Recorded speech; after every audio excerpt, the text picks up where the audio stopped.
That's Woke Up This Morning from that great album, Pills and Ammo. It belongs to Southside Johnny and the Asbury Jukes. Friday night, March 2nd, they will be at the House of Blues in Cleveland. It will be one wild ride, as always. Southside Johnny and the Asbury Jukes coming back, and I wondered why the phone over here had a strange glow to it. And here's the reason why, because back on Tangled Up in Blues, our good friend. Hello, Southside Johnny. What's going on, Cornel? Oh, it's just a great day in Youngstown, Ohio, man. You know, how about you? Yeah, everything going good with you? Yeah, it's a nasty day here in Ocean Grove, New Jersey. Rainy and windy and blah, but that's okay. Well, we're looking forward to seeing the show on Friday night. There's a new lineup for the Jukes. Tell us about the band. There's a new kind of look to it, right? No, really. We have the three horns and all like that. Eddie Mannion, the tenor player and baritone player, is going out with Bruce, so we've got a new guy, John Isley, who's really great. And it's usual, cast of idiots and fools and crazy people. There's not a lot of tickets left for the show, ladies and gentlemen, so you can get yours right now at Ticketmaster.com or at HOB.com, and make sure you get them, because this show will be, as always, a sellout when Southside comes to town. What we have been doing all week long is we've been asking people to send in their questions for you, Johnny, via the Tangled Up in Blues email and Facebook. And once again, folks, if your question is used, you'll receive a copy of Southside Johnny and the Asbury Jukes Super Hits, and we'll let you know via Facebook. Johnny, do you Facebook? You don't seem like a Facebook kind of guy. No, I'm not a Twitter or Facebook guy, but we do have Twitter and Facebook pages, but some of the other guys run that, and I occasionally contribute, but I'm not really a Facebook. I don't have friends, so all I have is ex-band members. You got millions and millions of friends, whether you like it or not. Someone told me that they actually, and I'm sorry, I'm not going to give you sources, but someone said Johnny is mellowing with age. We'll see about that. Hey, here we go. This is from Ron in Youngstown, and he says, what is the side project you were doing called Poor Fools? Is it true you're actually playing guitar? Yes. I've wanted to do an acoustic thing for a number of years. I'm not a good enough guitar player to do it myself, so I've got a couple of people that I know that are out with me, and we're just doing different material and trying to strip it down a little bit, do a little country, a little blues, some more folkish stuff, and some originals and things like that. Just for fun, just to do it, and it really is a lot of fun. It's a lot less bother than traveling with the whole Jukes, because we set up our own equipment, and there's a little tiny drum set, and we have all of us play drums at one point or another. We have 5 drummers in the band. Oh, wow. So it is really fun, though. We just pick songs out of the air and have some fun with it, as I say. And I'm sure you're able to play a lot smaller places with that kind of unit. Right. Yeah. Right. We've been playing little theaters and some real dive clubs, and we play up in Canada, and it's a fun thing to do. It's just to express yourself musically and get out and play. Well, I like this one here. This is from Rochelle in Akron, Ohio. She says, I'm 19 years old. I love your singing style. My dad got me hooked on your music when I was very young. Who had the biggest influence on you vocally, and did you ever take voice lessons? I've never taken any voice lessons. I think you can hear it in my voice today.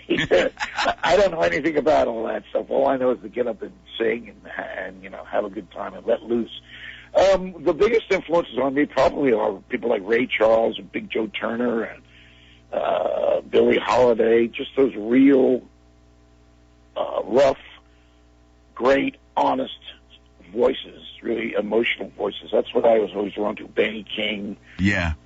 People like that who sang from the heart, and that's why I have the Jukes, so that I can do that kind of thing and not do a lot of pop or anything like that, but really more R&B and blues and rock and roll. Big George from Austintown, Ohio. Hey, Big George, do you remember your first gig as Southside Johnny and the Asbury Jukes, and give us the juice of details? boy, I don't know if I remember. We were in transition. I had a band that I had joined called the Blackberry Booze Band, not my name. Uh-huh. I didn't name it. And I kind of took over that band, as is my wont. And Steve Van Zandt came in, and Kevin Cavanaugh, and we wanted to have horns, and we couldn't find any real horn players except for a saxophone player in Asbury Park at that time. So eventually we got some people, and we started to change the name of the band, and it became Southside Johnny and the Asbury Jukes. Gotcha. And that was, I guess, around the early 70s, 72, 73, something like that. But when that actual transition into that name is, I'm not sure. I don't remember. That's a good enough answer, though. But, and this is a nice segue. Johnny, when did you first meet Bruce? And out of all the songs Bruce has written, which one do you like the most personally? I met Bruce. There was a club in Asbury Park that I lived like a half a mile from that I used to go to every night, and I was kind of the resident jam singer, called the Upstage Club. And it was above a Tom McCann shoe store. And there was no alcohol, so teenagers could stay there. We used to stay there till 5 o'clock in the morning. And one day I walked in, and it was this long-haired guy playing a gold Les Paul, singing a song about how the nuns taught him the blues because a nun at Music Appreciation Day brought in a B.B. King record. And that was the first Bruce had ever heard of B.B. King. This was when he was in school, obviously. And he was so charismatic and playing great guitar and making up this song as he went along. And I thought, who is this guy? And why is he in my club? So that's the first time I ever saw him, and he was just so charismatic and just such power on stage. And, we became friends after that because we all hung out at that club. Steve Van Zandt, Gary Talent, Vinny Lopez, all of us used to hang out there all the time. Do you have a favorite Bruce song? I still think Jungle Land is one of the great masterpieces of rock and roll. Very cool. Very cool. Hey, this is a one of a kind for Johnny. Johnny is known for being a bird watcher and a bird lover. Myself, that's right, owning a yellow-fronted green Amazon parrot. Tell us about what is your favorite bird or a funny story about them. By the way, birds are cool, and that's from Trixie and Sharon. So you're a bird watcher, Johnny.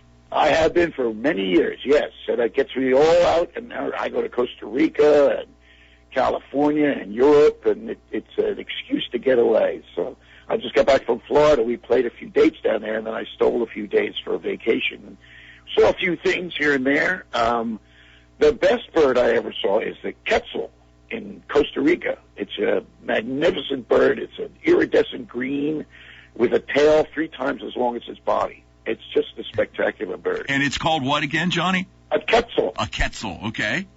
It's Quetzl or something like that. It's like a Aztec word or something like that. Uh-huh. Very cool. A 2-part question from Mary Ann in Medina, Ohio. I've been a fan of yours since the mid-'70s. What is your favorite album that you've recorded? And if there's only one album you could listen to every day by another artist, what would it be? Ooh, that's a tough one, man. That's a hard one. I mean, Hearts of Stone is always way up there, but Pills and Ammo, too. It was just a lot of fun to make, and I was very happy with the way it came out. Messing with the Blues, another album that was such fun. Gary Talent playing bass, and Bobby and Jeff, and a crazy drummer named Chucky down in Nashville in this little studio that Gary had. Those are all fun albums. I mean, I've had a good time mostly making records. A couple have been hard, but I couldn't possibly listen to one album. Uh-huh. I mean, I have tens of thousands of songs embedded in my brain. We always had this debate. We used to have this debate on the bus.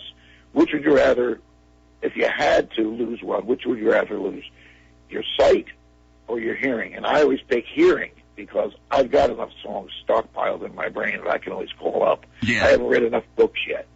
So, but there's no one album I could pick that I would go crazy after listening to. Yeah, that's a tough one. Final one for you, Johnny. I think you deserve to be in the Rock and Roll Hall of Fame. That's from Henry in Youngstown. And Henry, I couldn't agree with you more, buddy. Do you ever think about being inducted? And long live the Juke, see you in Cleveland. So, do you ever think about that, Johnny?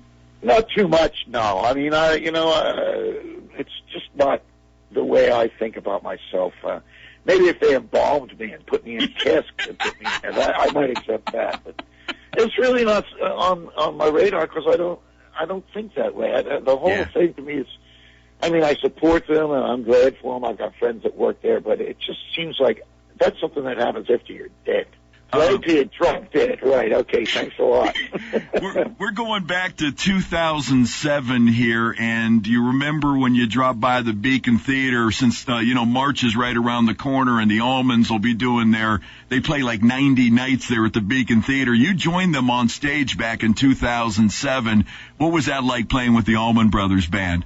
Oh, it was great. They're a terrific band, and they're very loose and fun. And I've known Greg for quite a while. We met years and years ago.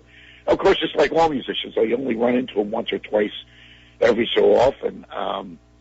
But the guys are great. I mean, and they love the horn section, so they invite the horn section, and they invited me to come play. And it's just easy. It's easy with that. They have the same roots as I do, all the blues and R&B. And so it's fun, and the Beacon crowd is a great crowd. They're a little out of it. Yeah, that's for sure. In some ways, but they're very appreciative of it. And so, I mean, it's playing with Greg Allman and all the guys